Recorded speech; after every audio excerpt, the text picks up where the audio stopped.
예수님께서 부활하시고 난 뒤에 갈릴리 호숫가에 와가지고 백사장에서 물고기를 구우시고서는 제자들이 고기 잡는 것을 지켜보고 계셨습니다.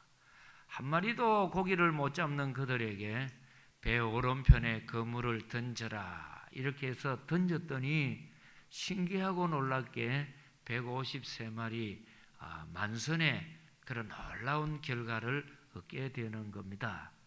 주님을 만나면 빈배와 같은 적자 인생이 만선의 풍성함으로 변화가 된다는 말씀입니다. 그래서 이렇게 고기를 다 잡고 난 뒤에 예수님께서는 베드로에게 세 가지 똑같은 질문을 던집니다. 요한의 아들 시몬아, 네가 나를 사랑하느냐? 이렇게 똑같은 질문을 세 번 반복할 때에 베드로가 그 질문에 답변을 똑같이 하는 내용이 소개가 되어 있습니다.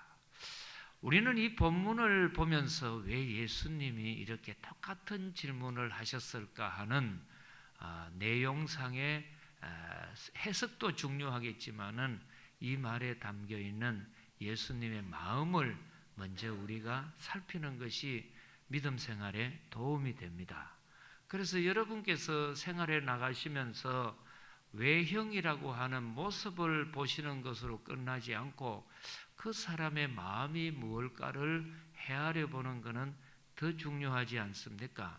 그래서 서로 얼굴을 만나고 인사를 했는데 눈길도 서로 한번 맞추지 않았다면은 눈에 뭐 들어가서 그런 게 아니고 꼴 보기 싫다 이 말이거든요. 그러면은 그 마음을 읽고 그러려니 하고 지내가야 되지 왜 나를 보지도 않았느냐고 이렇게 할 필요가 없습니다. 선 보러 가는 자리에 그게 선을 보러 가는 아가씨가 머리도 안 빗고 쓰레빠 들들 끌고 월남치마 풀렁거리고 몸빼 입고 그리고 아무 옷이나 입고 나와가지고 앉아서 있으면은 그게 검소한 게 아닙니다. 당신 같은 신랑 볼 맛이 마음이 없습니다 하고 일찍 깨달으셔야지요. 그런데 당신같이 그 보고 와가지고 어떠냐 물으니까 아가씨가 너무 검소하고 순수박해서 좋다고 참 콧구멍 2개 막히면 입 벌릴지 모르는 남자입니다. 상대방의 마음을 아는 게 중요하지 않습니까? 그처럼 우리가 이 성경을 볼 때는 항상 내용의 파악도 중요하지만은 이 속에 담겨 있는 주님의 마음이 뭘까? 그럴 때 왜 예수님은 똑같은 디베랴 바다에 오셔서 똑같은 질문을 3번 하셨을까 할 때 이때 가지고 계셨던 주님의 마음은 오늘 우리에게도 똑같은 마음으로 대하는 겁니다. 그래서 이 말씀을 우리가 묵상하는 가운데 오늘 이 시간에 주님과 대화하시고 주님을 만나는 자리가 되기를 기원합니다. 주님께서는 베드로를 만나서 신앙의 단계가 한 단계 한 단계 성장하고 올라가는 것을 원하는 마음이 있습니다. 세상의 모든 것은 똑같지가 않습니다. 그리고 하루아침에 좋아질 수도 없습니다.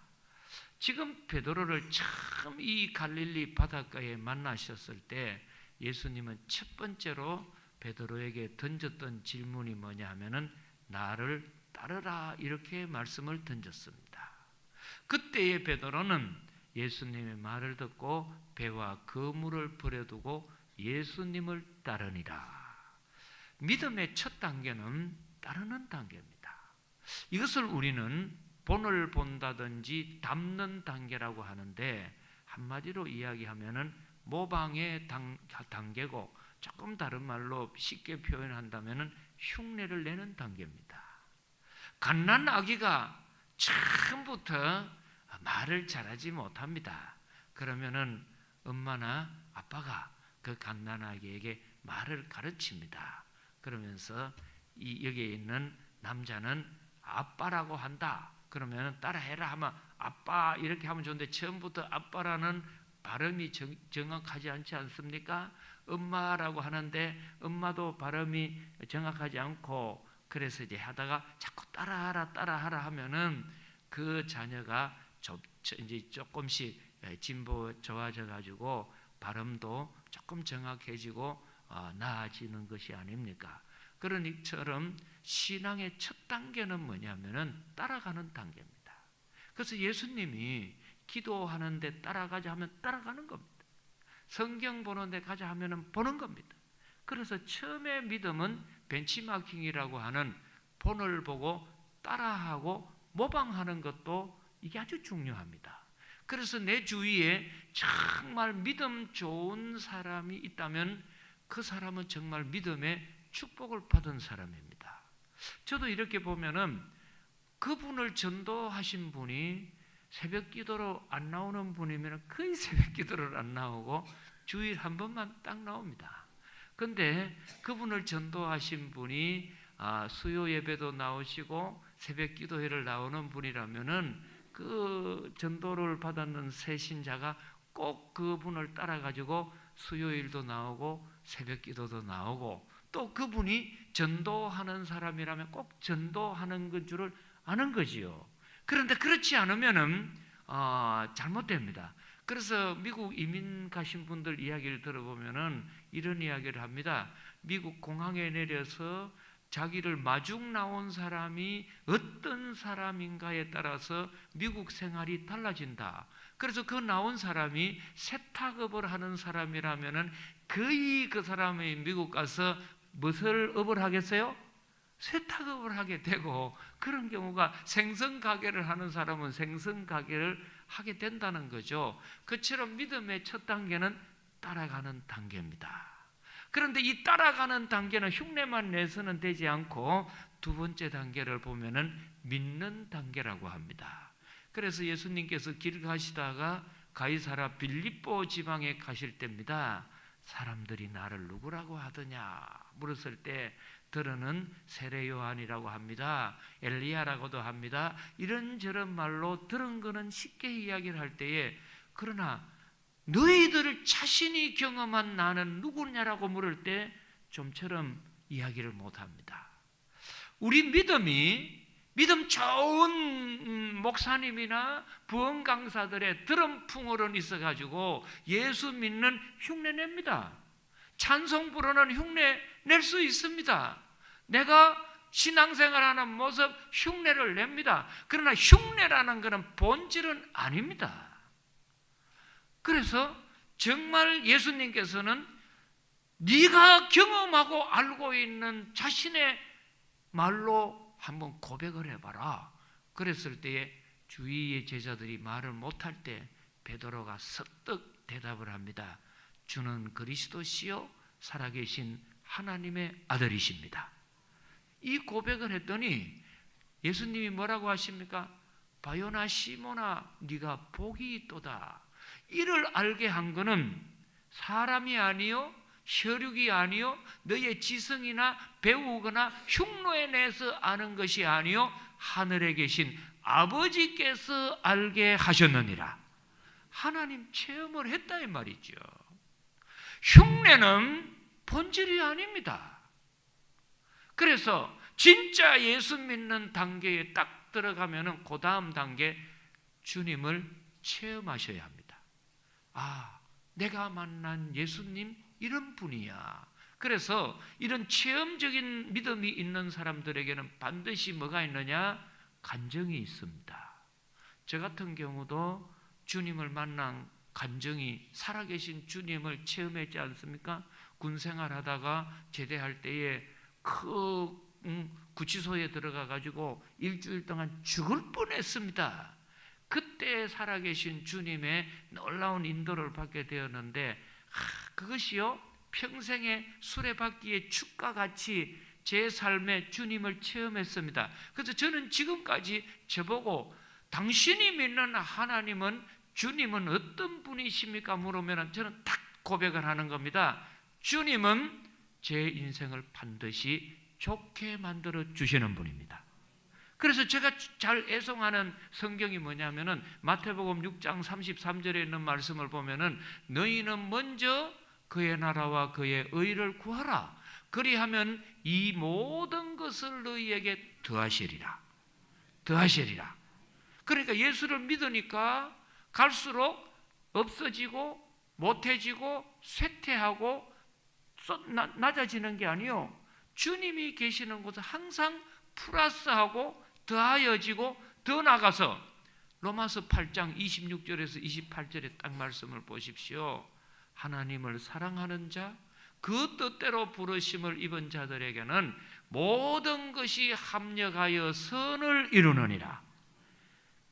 제가 믿는 하나님은 처음에는 겨자씨같이 보잘것없었어요. 미미했어요. 알아주지도 않았습니다. 그런데 시간이 가고 세월이 가고 나면은 제가 믿는 하나님은 반드시 저를 어떻게 만들어 주셨느냐? 좋게 만들어 주시고 한 단계 올려 주시고 변화시켜 주시더라는 겁니다. 저는 이걸 확신을 하고 있습니다. 그래서 평산교회 처음 올 때에 동산병원에 있을 때에는 그 병원의 특징이 월급도 많고 보너스도 많지 않습니까? 평산교회 오니까 저희 집사람이 받는 월급보다 제가 적었습니다. 코가 속 들어갔죠? 그러나 우리가 믿는 하나님은 거기에만 머물지 않게 하시고 반드시 믿음은 따르는 단계에서 믿음의 고백의 단계가 되는 체험하는 단계로 올려주십니다. 이것을 우리는 무슨 단계라고 하느냐 하면은 믿음의 단계라고 하는데, 그 믿음의 단계에서만 머물러서는 되지 않고 그 다음에 한 단계 높은 단계가 뭐냐 하면은 사랑의 단계입니다. 사랑의 단계입니다. 그래서 성경에 보시면은 모든 율법의 완성은 사랑이라고 했어요. 그래서 바리새인과 서기관들이 예수님께 와서 질문을 합니다. 이 성경에 있는 가장 크고 중요한 계명이라든지 율법을 요약해 보라고 할 때 주님은 두 가지로 딱 요약을 해줍니다. 왜요? 그 당시 바리새인이나 율법학자들 가운데에는 모든 율법은 614가지로 요약을 해놨기 때문에 그거를 다 이야기할 줄 알았는데 그것을 딱 두 가지로 요약하는데, 첫째가 뭡니까? 하나님 사랑, 이웃 사랑입니다. 하나님 사랑, 이웃 사랑입니다. 그래서 우리가 믿음 생활할 때에는 이제 정말 내 믿음이 성장을 했다면은 어떤 믿음의 단계에 올라가야 하느냐면은 사랑의 단계입니다. 이 사랑의 단계는 흉내도 아니고 강압적인 것도 아니고 자발적으로 나가는 모습입니다. 그래서 이런 믿음의 단계가 될 때에 내가 이제야 비로소 철이 들었는 믿음, 성숙한 믿음이 되었다는 것을 자가 점검을 할 수 있습니다. 그래서 오늘 예수님께서는 베드로에게 너 나 믿느냐? 이 말 하진 않았어요. 너 나를 따라오라? 이런 말도 안 했었어요. 너 나를 뭐 한다고 질문하십니까? 사랑하느냐? 왜? 정말 우리 인생이 살아가면서 가장 중요한 것이 뭐냐면은 사랑이라는 거죠. 사랑이라는 거죠. 그래서 사랑이라고 하는 것이 고린도전서 13장 13절에 보니까 믿음과 소망, 사랑 이 세 가지는 항상 있을 것인데 그 중에 제일은 사랑이니라. 그 중에 제일은 사랑이니라. 그 중에 제일이 뭐라고요? 사랑이라는 겁니다. 한 번씩 생선 횟집에 가지 않습니까? 저도 이번에 잠시 구정 연휴에 목사님들 몇 분이 여행을 잠깐 가자고 해서 해변가를 한번 다녀왔습니다. 저녁에 도착을 해서 조개국을 먹었습니다. 근데 이 조개를 가만히 보십시오. 조개가 나오면 입을 딱 다물고 있습니다. 딱 다물고 좀처럼 안 됩니다. 그러면 이제 이 조개를 먹으려면 입을 벌려야지 먹을 수가 있는데 이놈의 조개가 입을 닫아가지고 하고 있으면요, 그거 웬만한 장사도 벌리기가 어렵습니다. 그러면 이제 막 송곳 갖고 중간을 쑤시든지 정 안 되면 망치를 가지고 뚜들 깨든지 아니면 집게로 강압적으로 벌려야 합니다. 이렇게 인위적으로 벌리려면 힘도 들고 애도 먹습니다. 그리고 조개는 조개대로 상처 있고 부서지고 그리고 어렵겠지요. 그런데 보십시오. 이 조개의 입을 벌리기 위해서는 옆에 있는 물에다가 싹 넣어줍니다. 그러면은 이 조개가 말이죠, 그렇게 다물고 있던 입이 벌어지지 않습니까? 왜요? 조개의 입을 강압적으로 벌린다고 그게 되는 게 아니고 순리대로 하게 되면은 그 조개가 좋아하는 물 속에 넣어주니까 이게 저절로 벌려지는 것처럼 이런 상태로 들어가는 유일한 것이 뭐냐면은 사랑밖에 없습니다. 사랑밖에 없습니다. 사랑밖에 없습니다. 그래서 하나님은 사랑이라고 하셨어요. 지금 예수님이 마지막으로 베드로 교육을 하는 장소에 너 가정생활에 갈 때 행복하기 위해서 온갖 것 다 장만하고 좋은 환경 그리고 좋은 지역에 가서 살면은 행복하리라고 가지만 그게 아니야. 너 진짜 행복하려면은 뭐부터 점검해야 되는 줄 아냐?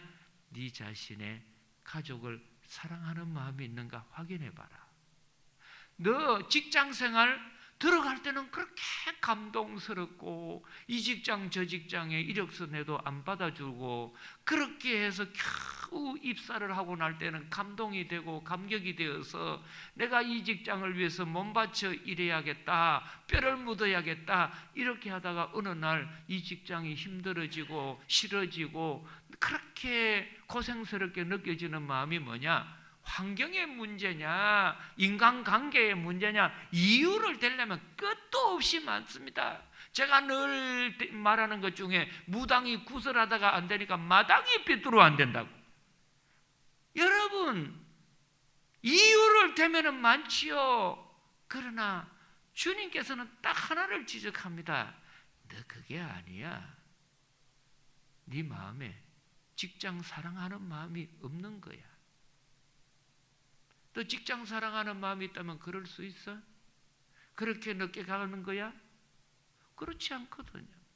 정말 여러분이 평상교회를 주님의 몸된 교회로 사랑한다면은 절대로 없는 것이 뭐가 없는 줄 아세요?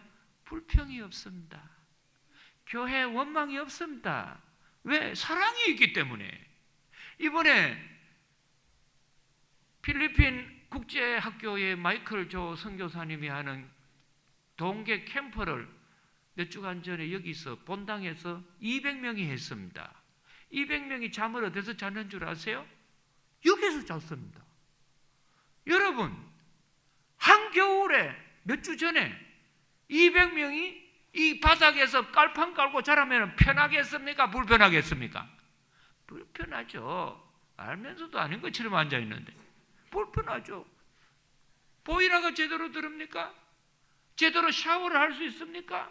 그리고 10대들 그렇게 한참 사춘기에 얼마나 민감한데 불평, 불만 제대로 화장실이 제대로 갖춰져 있습니까? 기가 막히죠. 그래서 저거 2박 3일인가 하는데 불평, 불만을 어떻게 감내해야 나갔냐? 그런데 말이죠. 불평, 불만이 한 명이 없습니다. 그래서 제가 마이클 조 선교사 보고 물어봤어요. 도대체 무슨 약을 먹여서 저렇게 10대들이 저 예민한 사춘기의 학생들이 불평불만이 없냐 했더니 목사님 예수님 사랑하는 마음으로 은혜를 받으면 불평불만 없습니다. 불평불만 없습니다. 가장 좋은 거예요. 좋은 거예요. 그런데 예수님 사랑하는 마음이었고 은혜를 못 받으면 사사건건이 불평불만입니다. 이거는 이래서 어떻고 많이 주면 많이 죽어서 배불러 죽겠고 안 주면 안 줘서 굶어 죽겠고 더러워 죽겠고 얼마나 불평불만이 많습니까? 그런데 그런 모든 것을 말이죠 알고 보면 딱 하나입니다. 인생의 근본 문제는 사랑이 충만하냐 사랑이 결핍되냐 이게 문제라는 겁니다. 그래서 주님은 베드로에게 너 앞으로 살아갈 일을 위해서 이런저런 계획 세우기 전에 어떻게 하면 내 인생이 좋아지고 어떻게 하면 내가 팔자가 좋아지고 내 인생 달라지고 희망이 있고 미래가 있는 삶이 되겠네 하고서 새해가 되면 온갖 계획을 다 하고 온갖 작전을 다 짜고 온갖 그런 걸 다 하지만 그거 다 부질없는 것이야. 진짜 네가 중요한 게 뭔지 아냐? 사랑의 회복의 점검에 있는 거야. 그래서 예수님이 하셨던 말씀이 오늘 본문을 잘 보세요. 12절에 이런 말을 합니다. 그들이 조밥 먹은 후에 예수께서 시몬 베드로에게 이르시되 요한의 아들 시몬아 네가 이 사람들보다 더 나를 더 사랑하느냐 하시니 이르되 주님 그러하나이다. 내가 주님을 사랑하는 줄 주님께서 아시나이다. 이르시되 내 어린 양을 먹이라 하시고 사랑의 자격이 회복이 되고 갖추어지고 회복이 되니까 그때부터 네가 온전하게 사역의 길, 섬김의 길, 직장생활의 길을, 가정생활의 길을 갈 수 있는 거지. 계획 많이 세운다 되는 게 아니다. 환경 좋게 만드는 것도 아니다. 네 마음에 사랑하는 마음이 중요하다는 거죠. 탈무드에 보세요. 정말 사랑하는 부부 사이라면은 한겨울에 냉방일수록 좋다. 뭔 말인지 모르면은 의미가 없습니다. 근데 사랑이 결핍되면은 아무리 넓은 방에 좋은 침대도 함께 할 자리가 없다고 합니다.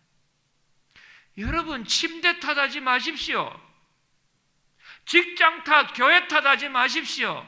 내가 계획을 세웠나 못 세웠나 이거 탓하는 것도 아니고 정말 내 마음에 사랑이 회복이 되어 있는가 이걸 점검하기를 축복합니다. 그리고 두 번째가 뭡니까? 예수님께서 베드로에게 똑같은 말을 하는데 아주 의미심장한 말을 합니다. 첫 번째 질문할 때에는 뭐라고 하느냐? 베드로야, 시몬아, 옆에 있는 이 사람들보다 네가 나를 더 사랑할 수 있냐? 이 말은 뭡니까? 너 사랑하는 친구, 가족, 형제 이런 사람들보다 더 나를 사랑할 수 있냐? 이렇게 묻는 거죠. 그러면은 예수님은 참 독선적이고 이기적이다. 부모 형제도 사랑 안 하고 먼저 예수님부터 사랑하라고 하니까 이런 독선적이고 이기적인 에고적인 사랑이 어디 있냐? 이런 생각이 들지 않습니까? 그리고 두 번째는 또 뭐라고 묻느냐? 너 직업보다 나를 더 사랑할 수 있느냐? 그래서 이제 다른 이 사본에 보면은 첫 번째로는 이제 똑같은 질문을 던지는데 너 형제와 네 주위 사람들보다 더 사랑하겠냐 물으시고 두 번째 사랑을 던질 때 대상은 말이죠. 네가 먹고 사는 직업보다 더 나를 사랑할 수 있느냐? 네 직업 내려놓고 나 따라오고 나 사랑하라 하면은 출근 안 하고 나 사랑할 수 있냐? 이렇게 묻는 겁니다. 조금 다른 말로 하면은 너 취미생활보다 제일 좋아하는 취미생활 내려놓고 나를 사랑하라 하면은 사랑할 수 있냐? 이렇게 묻는 겁니다. 그리고 세 번째 묻는 질문은 뭐냐 하면은 너 생명보다 나를 더 사랑할 수 있냐? 이렇게 묻는 겁니다. 그래서 우리 같은 이제 성경을 공부하는 이런 목사 입장에서는 좀 심하지 않냐? 이거를 도저히 설교하기가 좀 부담스럽다. 저 자신에게도 주님이 물으면 어떻게 부모 형제를 버리고 그렇게 할 수 있겠습니까? 이렇게 말하기 쉽겠지요. 그런데 뜻을 가만히 보십시오. 그게 뭐냐 하면은 사랑을 할 때 가장 심각한 사랑, 병든 사랑이 뭐냐 하면은 대상이 잘못될 때입니다. 대상이 잘못될 때입니다. 그래서 사랑을 할 때 부모를 사랑하고 형제를 사랑하고 가족을 사랑할 때 그 사랑의 목적이 세상적이고 물질적이고 인간적인 자기 욕심으로 사랑을 하게 되면은 반드시 불행하게 되고 실패한다는 겁니다. 여러분, 재산이 많은 부모들은 자식들에게 거의 사이가 안 좋은 경우들이 많습니다. 왜요? 자녀들이 오래 살면은 유산을 일찍 못 받으니까 싫어하고, 일찍 안 물려주면은 빨리 안 준다고 싫어하니까 부모를 정말 부모로 사랑하기 전에 돈 때문에 부모를 바라봅니다. 그래서 요즘 수칙의 100세 시대의 절대 수칙은 죽을 때까지 상속해 주지 마라. 상속을 안 해주면은 늘 무난 인사를 하고 구정에 찾아오지만 해주면 그날로 끝난다. 왜요? 그렇게 사람의 마음은 인간적으로 얼마든지 변할 수 있다는 겁니다. 그런데 이런 변할 수밖에 없는 인간의 사랑을 묶어줘서 정말 부모로서 부모를 사랑하려면 주님의 사랑이 내 마음에 계시고, 교회를 교회로 사랑할 수 있을 때는 주님의 사랑이 내 마음에 붙잡아 주실 때 그 사랑이 정말 귀한 사랑으로 남을 수 있지, 인간적인 사랑, 돈을 사랑하듯이 직업을 사랑하듯이 이런 사랑을 가지고는 절대 오래 갈 수 없다. 변할 수밖에 없다. 여러분, 보석 가운데 가장 귀한 보석은 다이아몬드 아닙니까? 다이아몬드가 귀한 거는 아주 강합니다. 변하지 않습니다. 그런데 이 다이아몬드의 결정체가 화학 원소가 탄소 아닙니까? 탄소거든요. 그런데 이 똑같은 탄소로 되어지는 것이 연필 흑심이 있습니다. 그 연필 속에는 흑심도 화학 원소는 똑같은 탄소입니다. 그 강하고 단단하고 귀한 다이아몬드도 결정이 화학 원소는 탄소 전자 4개의 결합체입니다. 탄소가 재료예요. 그리고 조금만 힘껏 눌리면 부러져 버리는 연필의 흑심도 탄소예요. 똑같은 탄소인데 하나는 쉽게 부러져 버리고 하나는 망치로 내쳐도, 망치가 우울해져도 다이아몬드는 안 우울해지도록 단단한 이유가 뭐냐 할 때에 원자 구조에 있다고 합니다. 조금 공부하신 분들 다 아시지 않습니까? 다이아몬드의 원소는 탄소의 전자 4개가 손을 딱 잡고 있다고 합니다. 그래서 하나가 떨어지면 하나가 3개가 붙잡아 주는 거예요. 그러나 이 연필 흑심에 있는 탄소는 4개는 4개지만은 3개는 손을 잡고 있고 하나는 손이 떨어져서 덜렁덜렁한 상태라는 거예요. 그래서 하나가 떨어져 있는 상태이기 때문에 조금만 힘을 줘도 떨어져 있는 곳에 손을 잡아주지 아니하니까 쉽게 부러질 수밖에 없다는 겁니다. 부모 사랑, 인간적으로 여러분 사랑한다는 마음을 아무리 많이 먹어도요, 치매에 걸려서 병들어서 1년 가고 10년 가보세요. 똥오줌 치워보세요. 그 사랑 못합니다. 인간적으로 누가 그렇게 할 수 있어요? 못하지요. 그러니까 오죽하면은 혈육도 아닌데 결혼 와가지고 왔는 며느리가 진짜 신랑 남편 아버지 되는 사람 똥오줌 치우는 게 그게 보통 냄새입니까? 그걸 그냥 맨손으로 할 수 있나요? 못하지요. 맞서거 치고 그리고 고무장갑 끼고 집게로 해야지요. 그러나 혈육도 아니고 시아버지도 아니에요. 시어머니도 아니에요. 생명부지의 노숙자인데 봉사단체에서 봉사하는 간호사분들 보세요. 맨손으로 그거 합니다.